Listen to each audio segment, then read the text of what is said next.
Yeah, we're back. Well, you set the record, but you seem kind of bummed. I mean, it was still a pretty good weekend, but Yeah, well, yeah, we're, stoked, I guess, that it ran as fast as it did and it set the stick shift record that much lower, and that's awesome. The weather was good, the track prep was awesome, so it still has more in it, we think. Maybe a good little bit more, but anyway, we're real pleased with how it ran.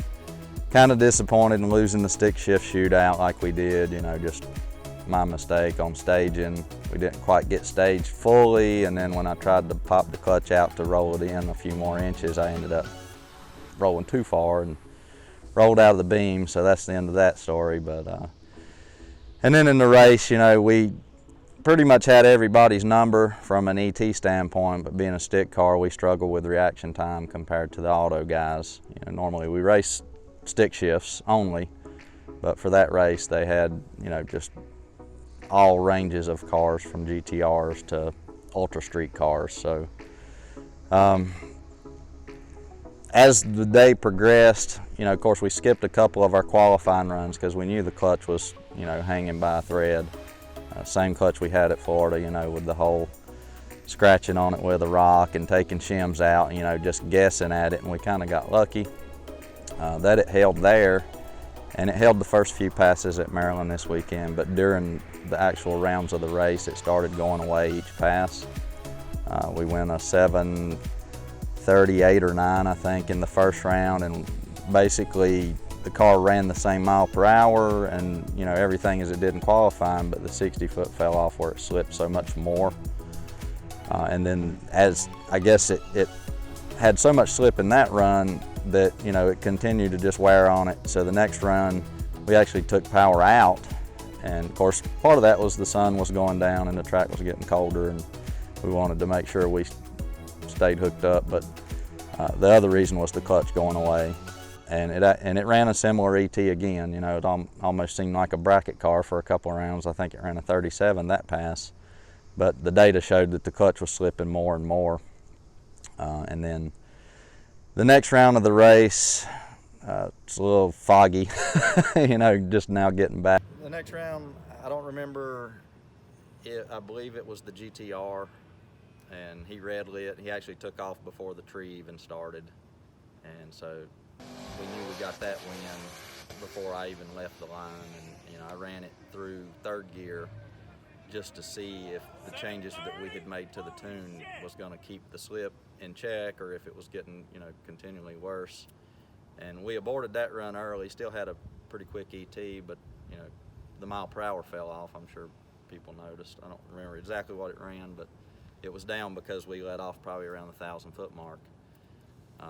Then the next round of the race, we had a Mustang, and he broke something or spun. I'm not really sure what happened. And on that pass, the clutch slipped really bad, and I pedaled it a couple of times and tried to, control the slip, but it didn't. We ran slower again, off throttle again, didn't really make a full hit. And then the finals, the clutch is just, it's toast. The car drove back to the scales and it made it back to the trailer, but the pedal felt really weird, and there was like a vibration that you could feel through the pedal. And once I turned the car off and we were packing our stuff up into the trailer, the car wouldn't pull itself in to the trailer, and the clutch is non-existent. The pedal is just a rock right now. So your 7:30 pass, was that practice? Was that even before qualifying? That was during qualifying. We didn't actually make any practice passes at all. That was the first round of qualifying, I mean? When was the second round of qualifying. First round of qualifying was Thursday, and then Friday had 2 rounds and Saturday had 2 rounds. So the first round of qualifying Saturday, which was the second overall round of qualifying, was when it went to 30. The Thursday, the weather was completely different than the rest of the weekend. So we went a 59 on that pass, turned down just a little bit from where we were at Florida, just to get a baseline, because I wasn't sure how that new inlet to the turbo was going to affect boost, if it would even affect boost. And the weather was a little better than Florida, even, you know, on Thursday. So we turned it down a little bit. It went a 59, which is pretty much exactly what we expected it to do. Mile per hour was a couple higher, so that probably had some to do with the, you know, benefit of the headlight covers and blocking off the grill openings. But otherwise, it ran what we expected. And then Friday for the first or second qualifying round, technically, the air was much better. A storm front had came through, and it was like 20 degrees cooler with a lot less humidity. And we were expecting it to probably run a mid 40, and it ran a 30. The only thing we changed was launch RPM. We bumped it up a little, and we ramped our boost in just a few tenths of a second quicker. Didn't add any boost, you know, still less boost than we were on in Florida, and it ran a 30. So, oh. So that's where you think it's still got plenty of potential. Yeah, everything it picked up was pretty much 60 foot up to the 330. So we made all our gains on the front half of the track, and we still got all the power left that we've had left to play with. Right on.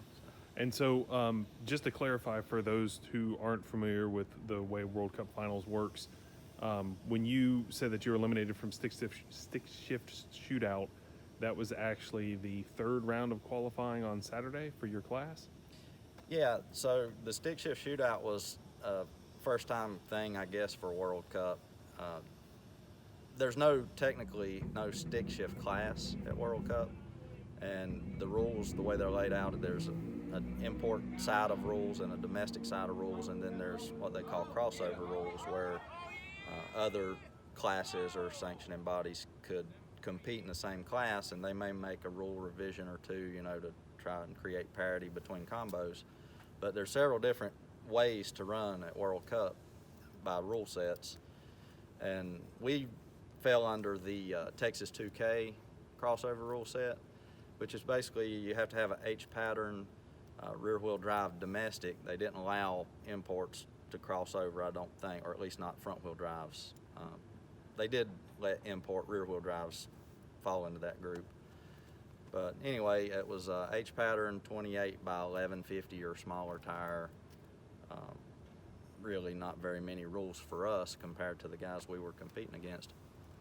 And since there were 7 cars that used the crossover rule set, they decided to, you know, it'd be cool to have like a little shootout within qualifying just for us guys. And we kind of blew it on that deal, but it was neat.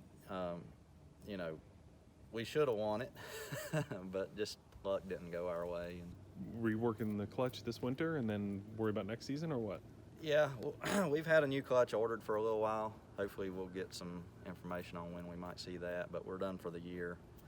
We'll be starting from scratch with that new clutch, and hopefully we can get this one, you know, rebuilt, repaired for a backup. But not sure what our first event might be.